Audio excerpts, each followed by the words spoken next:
Hello everyone, CrystalFissure here, and welcome to the long-awaited Crash Team Racing Spyro Circuit analysis exploration video, whatever you want to call it. This is me checking out this level for, unfortunately not the first time. When it first came out, I got quite sick. I had like quite a bad cold, so I ended up not being able to cover it at the time. So now here we are instead, a bit later after everyone's played it a lot, and I think that's actually good because I think I can sort of be a bit more honest about it, having played it for now a week or so.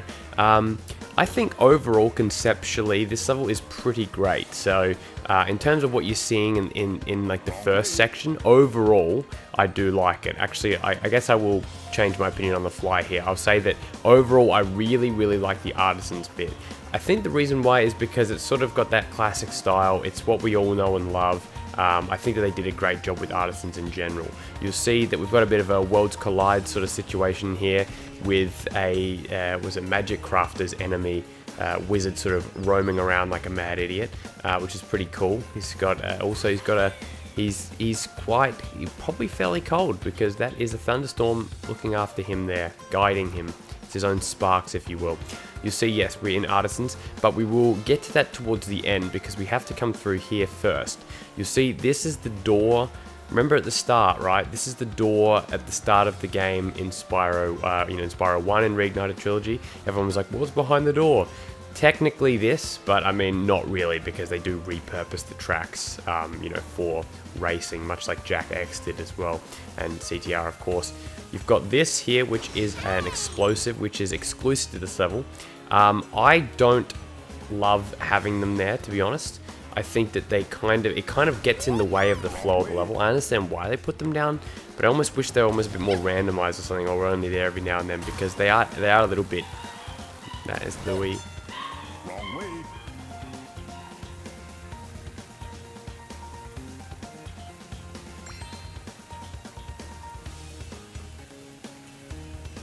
Sorry, as I was saying, I wish that they were a bit more randomized or just I don't know, less. I think there's like 3 of them in the whole level.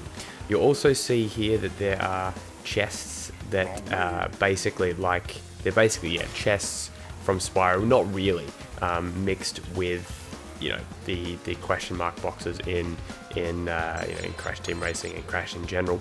You see the Wumpa fruit are now gems instead, which I think is a nice touch. I'm a big fan of that. You see you've got Dark Hollow here, and I guess canonically Dark Hollow is pretty much next to Artisan, so that's pretty fair. We haven't gone through any warp portal yet, so that is definitely a fair assumption. It's a little bit, I don't want to use the word generic, but it's kind of like going into a bookstore sort of thing with the lighting in here. It's like it's nothing special. Like the first section's definitely better if you ask me. Then we go over here. This is our first warp portal. You see that once you've gone through, you actually can't go back. And I only looked at this today because I was never actually turning back. You see here we now are in. This is high caves pretty much. I guess you can make arguments about other levels here because for like Alpine Ridge and stuff like that. But yeah, that's obviously high caves enemies as well. You see these castles here. That's what makes it really look like high caves to me. Then we have more dragon statues as well from different worlds. So we've now transitioned into the next world. I wish that it went to Beastmakers or even obviously this is Magic Crafters, even Peacekeepers. I just think that it would have been cooler if they'd actually gone to like either all the worlds or made the next section a bit more, a bit different, because you see here we have up there, that's all cool. There's like a bridge thing. I like that. There's enemies getting in your way, and I will actually show what happens, by the way. Yeah, you just get hit. Look. See? That's cool. But then it's the next section that is quite annoying. First you've got this here that gets in the way. I don't like this section here because I feel like it kind of wastes a little bit of the potential. You see there's some ice over there as well. What is that thing up there? You can't see any of this either, unfortunately. I'd love to be able to explore it. I'll talk about the track in general in a sec, but I just want to get through the first lap. Then we go in here, and this is pretty much Wizard Peak. And yeah, it's just like, it's more of the same. Like, that's why I didn't like it. I would have loved it to actually, like, I know that they don't want to make like super long levels, but just make a longer level. Like, I think to me that's sort of obvious that they should have made a longer level here. You've got this section here where you go down these little steps, which I'm fine with that. It's a bit like Thunderstruck, I do like it. But essentially, you're just back to really the same theme for the rest of the track. And so I feel like when you've got Artisans, that's great. Then you've sort of over-representing the third home of Magic Crafters, if you ask me. Conceptually, it is cool seeing this guy come over here and he's balancing stuff and he's floating everything. I do like that part of the level.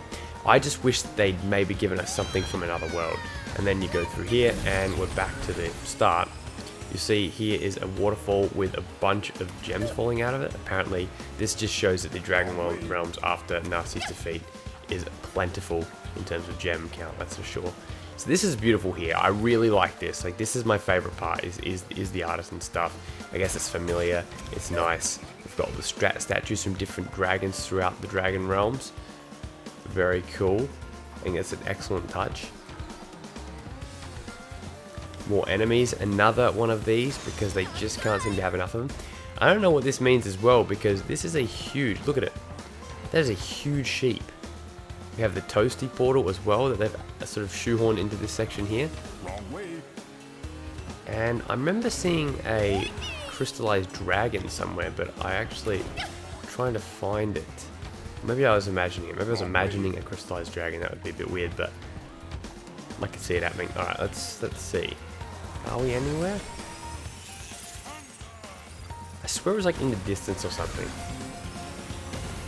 like over there or something like that. Up here. See, okay, so essentially what my problem is with this level is as follows, and I know that everyone obviously, you know, it's probably most people like this level, and I like it, yeah, from an appearance perspective, I do like it.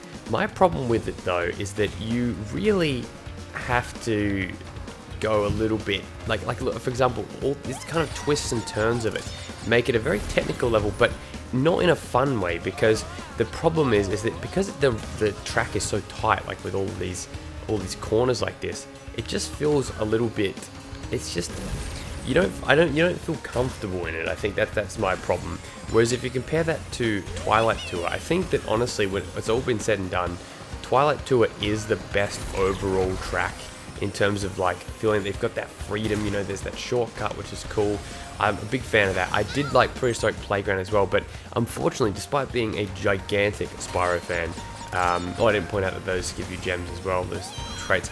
Unfortunately, it's probably my least favorite of the three, but that's to say that the other two levels are probably, I'd say, almost 9 out of 10 each, or like 9 out of 10, 8.5, and then this, in comparison, is, I think, about maybe a 7, which is still, or maybe even a 6.5, which is still above good. Remember that, right?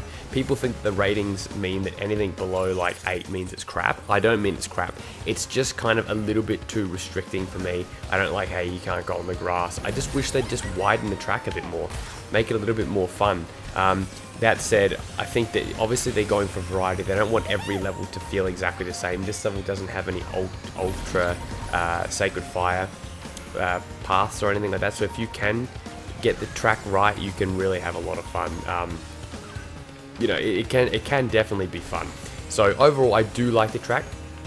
I just think in comparison to what it could have been, I just feel like it could have been a little bit more freeing. But that said as well, I'll just go through, don't think I'll finish the whole race, but you know, I think as well, the other thing to consider is that, yeah, there's going to be more tracks once the Nina Cortex track is going to be out, or allegedly Nina Cortex. That'll be very interesting. And then, of course, this may not be the end of Spyro in the game. Like, I could see that once they run out of a lot of Crash characters or something, they could definitely revisit Spyro. And in fact, I hope they do. I hope that we do get a Spyro 2 level and a Spyro 3 level.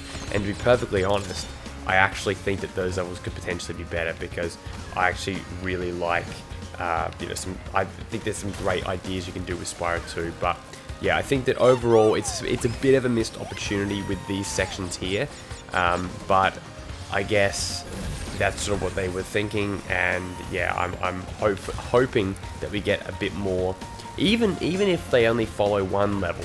I almost wouldn't mind if they only followed one level. Jeez, dog is just barking so much. So much with, you hear that? He permeates through the microphone. That's not even the right word to even use for that thing, but it's true. Alright, yeah, there's a dragon up here, by the way.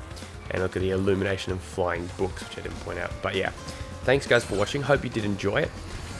Let me know what you think. I want to hear the debates, because I think that there's going to be some people that probably really agree, and then there's going to be some people that are like, no, you're wrong.